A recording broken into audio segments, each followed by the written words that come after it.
Welcome to the Ruckus Associates SmartZone Administrator demonstration series for the SmartZone OS 5 release. In this course, we will show you the functionality of SmartZone OS 5 along with basic configuration of many aspects of the controller. In this video, we will provide you details on configuring wireless LAN groups within SmartZone, allowing you to isolate different wireless LAN advertisements to specific areas that you choose. So let's get started. Creating wireless LAN groups allows you to broadcast your wireless LANs only where you want them through the use of specific access point groups or only allowing specific APs to broadcast those specific wireless LANs. This is a good practice to isolate wireless LAN advertising from a hierarchical standpoint and will reduce your wireless LAN overhead to places that you might not want or need wireless LANs to be broadcast. The process of creating wireless LAN groups is similar to that of an access point groups. However, unlike access points, which can only belong to a single group, wireless LANs can be a member of more than one wireless access group. First, you need to create your wireless LANs. Next, create a new wireless LAN group, and then add the wireless LANs to that wireless LAN group. It is important to know that if you do not remove wireless LANs from the default wireless LAN group, they will continue to be broadcast on any access points that are members of that default access point group. Let me explain it this way. Anytime you configure a new wireless LAN, it is associated with the default wireless LAN group unless you specifically place it in a wireless LAN group that you have pre-configured. If a wireless LAN was configured prior to a custom wireless LAN group being created, the wireless LANs will remain associated with the default wireless LAN unless you exclusively remove it from it. Finally, you'll associate the wireless LAN group to one of the existing access point groups that you have created earlier. Then, verify the wireless LANs are deployed as you expected. So let me demonstrate this for you within SmartZone, allowing you to configure wireless LANs and then associate them with specific radios within access groups or specific APs themselves. Okay, here we are in SmartZone, and I want to first give you a lay of the land so we can understand where everything is and what exactly has been configured. First, we can see we have a single access point here. And we want to see which particular access group it's associated with. So we're going to click on the IP itself. We're going to be able to scroll down here. We're going to see that it has many wireless LANs that it's associated with here. All of these, we're going to limit these because we do not want to have all of these advertised in particular areas. And so that's where the wireless LAN groups benefit us. We also see from an access group standpoint, it's in the Team XAP Group 1. So if we go over here, we'll be able to identify that access group. And if we had multiple APs within this group, we would apply a wireless LAN association to this access group, and then it would apply it to all the APs that were within that group. So we're going to go to wireless LAN. And in there, we're going to be able to see we have 4 wireless LANs configured. Now, currently, these are all in the default wireless group. And I can see that by clicking on the default wireless group here, and all of them show up. So they're all associated with that group. We want to further isolate and be able to associate certain ones in another group only. So we're going to click on the Team X zone here, which is the zone. We're going to push the plus sign. Now when we do that, it's going to allow us to create an additional wireless LAN group or a new wireless LAN group. We're going to create a lobby group. We're going to name it that. And then we're going to click on a certain wireless LANs that we want associated with this particular wireless LAN group.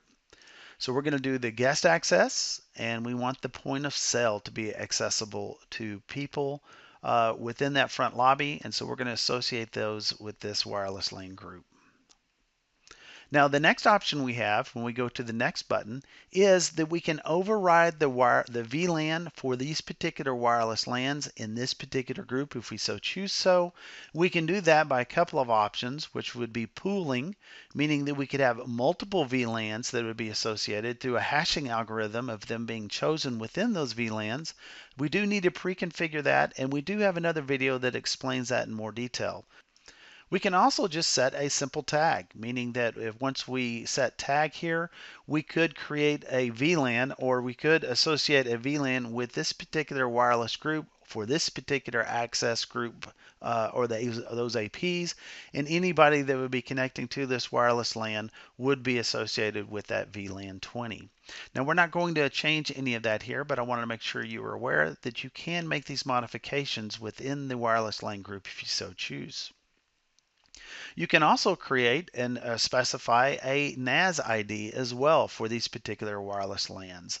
So I could go in there and do a user define, and I could put in a certain value here if we wanted to put lobby again, or any kind of ID that would be sent to that Radius server for authentication, identifying this user from a particular logistic or from a specific AP if we so choose. Now, both of these values that although we can modify, we are going to keep them at default within this demonstration. Once we push OK there, we can now see that we have a new wireless group that is associated within the Team X zone, and it is lobby. And we see only the two are associated within this wireless LAN group. Do note that once we go back to the wireless LAN group of default, we see them associated within this group as well. Now, we could take them out of this default group, and as we saw earlier with the access point, the default behavior is for a AP to be put into that default group. And so this means that any new AP that we have going in would basically inherit all of these wireless LANs or be configured for these wireless LANs. Now, if we wanted to further isolate that or limit that, we could actually take some of these wireless LANs and take them out of the default wireless LAN group if we so choose. Let's go ahead and do that from the point of sale perspective. We're going to click on this one. We're going to click on configure. And we're going to remove that from the wireless LAN group. As you can see, it's configured and associated with multiple wireless LAN groups of default and lobby. But we can check the down box here, and we can uncheck the default group there. We can click that, push OK. And now it does not show up in the default wireless group because it's only associated with the wireless group of the lobby that we just created. Now, this is all well and good, but we haven't configured any access points or any wireless access groups to only associate with certain wireless LANs. And we need to do that by going back to the access points. We're going to go down to the access group itself. Click on that access group, and then we're going to configure it. So we're going to go up to the pencil. And then we're going to scroll down to these radio configurations. Now, in the radio configurations, you can see we can do this per specific radio. We can actually override the default behavior, which is to be associated with the default wireless LAN group. And we're going to specify that to the lobby group now. We're going to do the same thing for the 5 gig radio as well.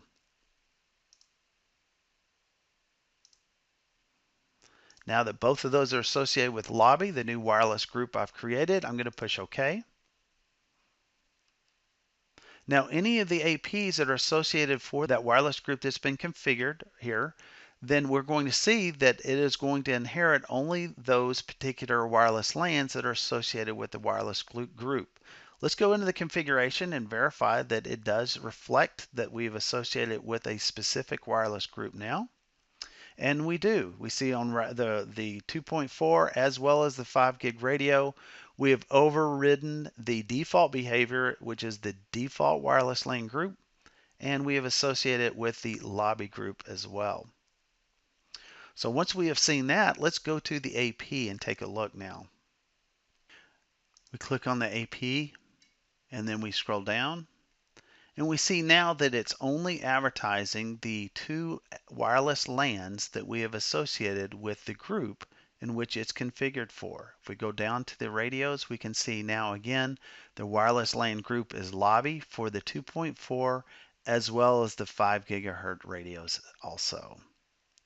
Now if we were to go back into this particular AP, not from the access group that we originally configured it from, but actually go to the AP itself, we can click on Configure,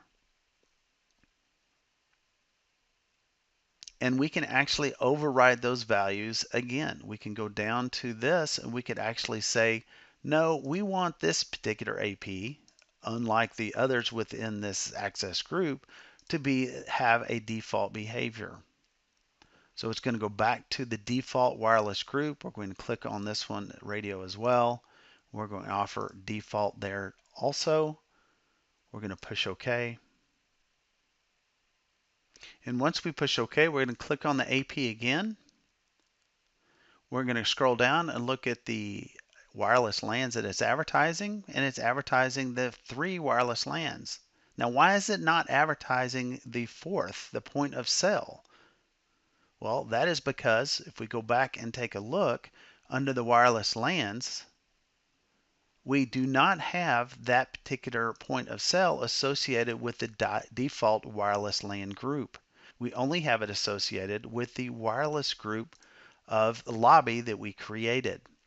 Because of that, the access point that we have configured, basically overriding its access group values, and it specifically is associated with the access group of default. And so it's only going to reflect the wireless LANs that are associated with that default wireless LAN group. This completes the video of the wireless LAN groups, and I hope you enjoyed it. I also encourage you to look at the other videos within this series, allowing you to learn more information about the SmartZone OS 5 release and its features. Thank you.